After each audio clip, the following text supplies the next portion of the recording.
নানা বিতর্ক মাথায় নিয়ে শুরু হয়েছে বাংলাদেশ ক্রিকেট বোর্ড পরিচালনা পর্ষদের নির্বাচনের ভোট গ্রহণ। ১৬ প্রার্থীর মনোনয়নপত্র প্রত্যাহার পরে আরও ৪ প্রার্থী নির্বাচন থেকে সরে দাঁড়ানোর ঘোষণা। আদালতে পাল্টাপাল্টি রিট বিতর্ক পাড়ি দিয়ে প্যান প্যাসিফিক সোনারগাঁও হোটেলের বলরুমে শুরু হয়েছে ভোট গ্রহণ। সকাল 10টায় শুরু হওয়া ভোট চলবে বিকেল 4টা পর্যন্ত।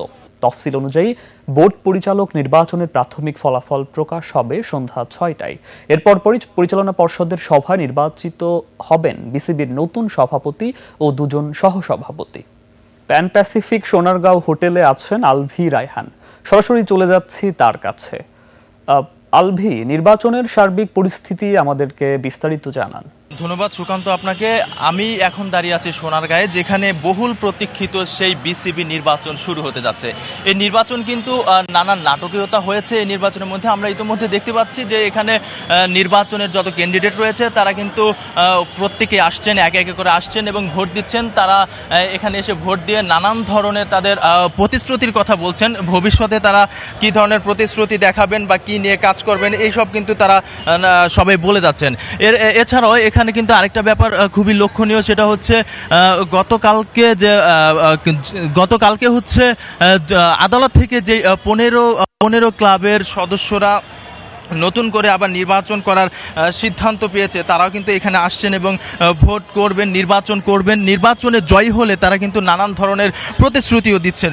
আজকে কিন্তু মোট 157 জন ভোটার বা কাউন্সিলর আজ সকাল 10টা থেকে বিকেল 4টা পর্যন্ত এই ভোট গ্রহণ চলবে এবং 28 জন প্রার্থীর মধ্যে 17 জন পরিচালক নির্বাচিত হবেন।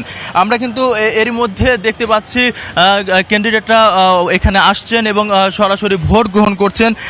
ভোট গ্রহণ করে তারা কিন্তু কোথাও যাচ্ছেন না, এখানেই রয়েছেন। কারণ হচ্ছে তারা একদম শেষ পর্যন্ত এই ফলাফল নিয়ে তারপর এখান থেকে বের হতে যাচ্ছেন। আমরা কয়েকজনের সাথে কথা বলেছি, তারা বলছে যে এখানকার নির্বাচন সুস্থ এবং সুন্দরভাবে পরিচালনা হচ্ছে।